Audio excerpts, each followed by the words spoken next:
Hello everyone. In this video, we are going to discuss the multiple regression model, which is considered as the extension of the linear regression model. So let's move beyond the simple relationships to the multivariate analysis. So multivariate analysis or multiple regression usually estimates the relationship between two or more independent variables and one dependent variable.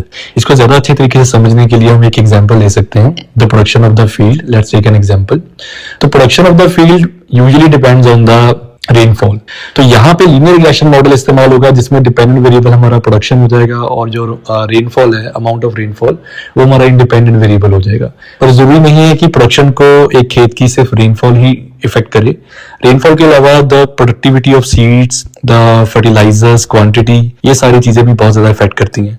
तो जब इस तरीके से एक independent variable से ज्यादा variables आ जाएं तो हम मल्टीपल रिग्रेशन मॉडल इस्तेमाल करते हैं. सो जो इक्वेशन है, let's suppose y is equal to our production and beta 0 is equal to our intercept, and beta 1 is our first independent variable. Let's suppose it is the rainfall, and beta 2 is our second independent variable. Let's suppose this is the seed productivity. So इस तरीके से multiple regression model इस्तेमाल किया जाता है.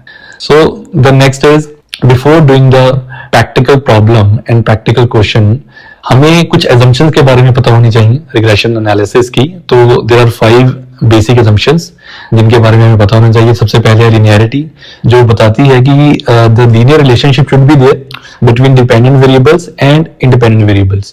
So अगर linear relationship होगी तो ही मॉडल रिपीट किया जा सकता है. नॉन रिलेशनशिप पे नॉन linear relationship अगर होंगे तो पॉसिबल नहीं हो पाएगा. उसके बाद अगर हम बात करें इंडिपेंडेंस की, so observations should be independent to each other. Auto correlation नहीं होना चाहिए एरर टर्म्स में या रेसिड्यूल्स में.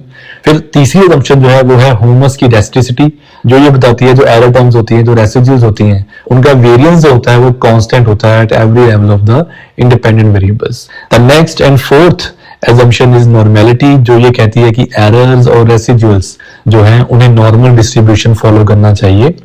मल्टी कोरिलेरिटी की बात करें, जो हमें बताती है कि इंडिपेंडेंट वेरिएबल जो है वो हाईली कोरिलेटेड नहीं होने चाहिए और उनके बीच लीनियर रिलेशनशिप नहीं होना चाहिए. और last but not the least हमारी ये assumption है कि इंडिपेंडेंट वेरिएबल्स के एटलीस्ट 20 केसेस होने चाहिए. तो ये assumption मीट करना बहुत जरूरी है.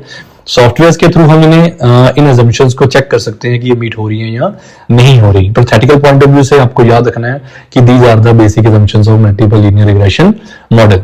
सो अब हम प्रैक्टिकल क्वेश्चन की तरफ चलते हैं, जो ये बताता है कि भाई how do annual income and family size impact total savings. तो इस क्वेश्चन से पता लगता है कि सेविंग्स हमारा डिपेंडेंट वेरिएबल हो गया और annual income and family size हमारे दोनों इंडिपेंडेंट वेरिएबल्स हो गए. तो ये हमें डेटा दिया हुआ है जिसमें हमें फैमिली 1 से 5 दी हुई है, सेविंग्स दी हुई है, इनकम दिया हुआ है और फैमिली साइज दिया हुआ है.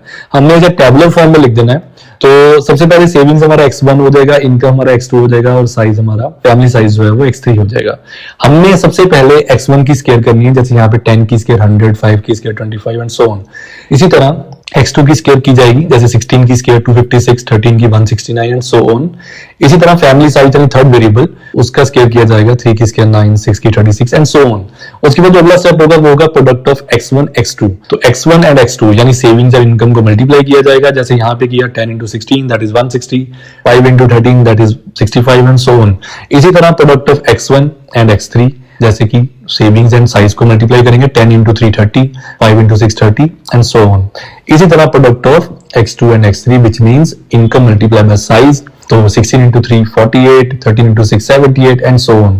तो ये करने के बाद आपने सभी कॉलम्स का नीचे सम कर देना है. ये सम जो है हम आगे इक्वेशन में यूज करेंगे ताकि अल्फा बीटा की वैल्यू निकाली जा सके.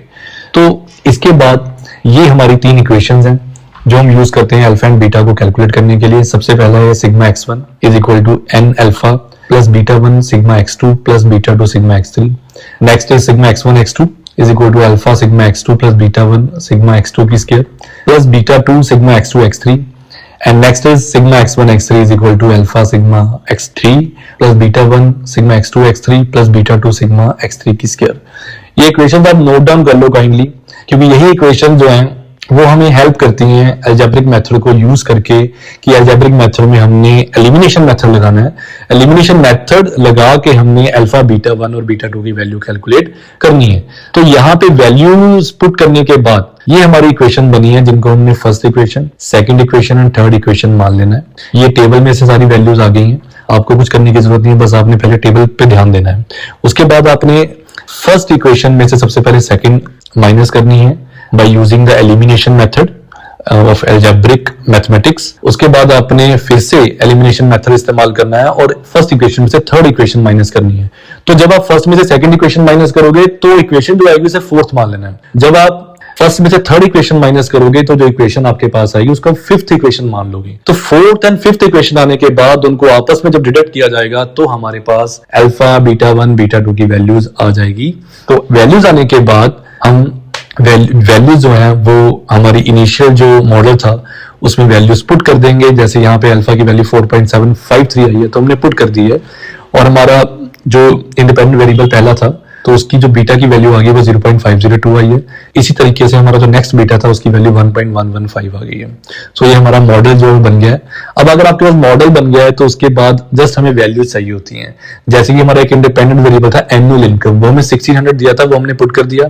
हमें फैमिली साइज दिया था 4, तो इस एनुअल इनकम को फैमिली साइज को यूज करते हुए हमने सेविंग्स कैलकुलेट की है, दैट इज द 803.493। सो इस तरीके से इंडिपेंडेंट वेरिएबल्स को इस्तेमाल करके डिपेंडेंट वेरिएबल्स को कैलकुलेट किया जाता है by using the multiple regression model. I hope you understand all this. So thank you for watching.